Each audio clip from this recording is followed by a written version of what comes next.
महाभारत के युद्ध में अर्जुन के रथ पर हनुमान जी ध्वज लेकर बैठे थे, ये तो आपको पता ही होगा। लेकिन क्या आप जानते हैं कि राम जी के लिए कमान संभालने वाले हनुमान जी महाभारत के युद्ध में अर्जुन के रथ पर कैसे विराजमान हुए? चलिए जानते हैं इसके पीछे की कथा के बारे में। त्रेतायुग से ही राम जी का नाम लेकर हनुमान जी चिरंजीवी रहे और ऐसे में एक दिन रामेश्वरम के पास उनकी भेंट अर्जुन से हो गई।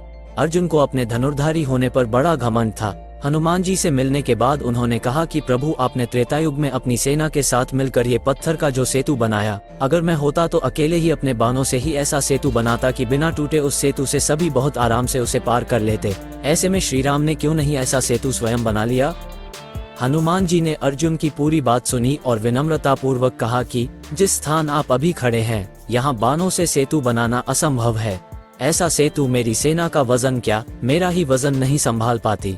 इस पर अर्जुन ने हनुमान जी को चुनौती दी कि अगर उन्होंने बाणों से ऐसा सेतु बना दिया जिसमें हनुमान जी 3 कदम चल पाए तो फिर हनुमान जी को अग्नि में प्रवेश करना होगा, और अगर हनुमान जी के चलने से पुल टूट गया तो फिर अर्जुन अग्नि में प्रवेश कर जाएंगे। हनुमान जी ने अर्जुन की चुनौती स्वीकार कर ली। इसके बाद अर्जुन ने उनके सामने ही एक सरोवर में बाणों का सेतु बनाकर तैयार कर दिया।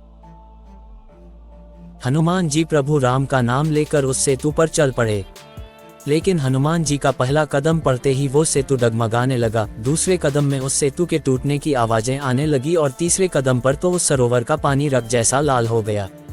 लेकिन अर्जुन के कहेनुसार हनुमान जी सेतु पर 3 कदम चल चुके थे और अब उनके अग्नि में प्रवेश करने का समय आ गया था। जैसे ही वो अग्नि में प्रवेश करने वाले थे, वैसे ही वहां पर श्री कृष्ण अवतरित हुए। उन्होंने हनुमान जी को रोका और उन्हें समझाया कि दरअसल ये सेतु तो पहले कदम में ही टूट जाता, लेकिन मैं कछुए का रूप लेकर इस सेतु के नीचे लेटा हुआ था। 2 कदमों के बाद तो ये सेतु टूट गया था और हनुमान जी का तीसरा कदम असल में श्री कृष्ण के ऊपर पड़ा था, इसलिए सरोवर का पानी उनके रक्त से लाल हो गया। ये जानकर हनुमान जी को बहुत ही ग्लानि महसूस हुई और उन्होंने क्षमा मांगते हुए उनसे अपने पाप का प्रायश्चित करने का उपाय मांगा।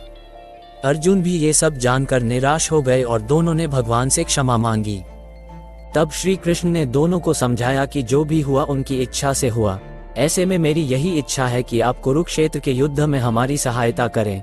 हनुमान जी ने उनसे पूछा कि वो कैसे अर्जुन की सहायता कर सकते हैं। तब उन्होंने हनुमान जी को अर्जुन के रथ ऊपर ध्वजा में विराजमान होने कहा।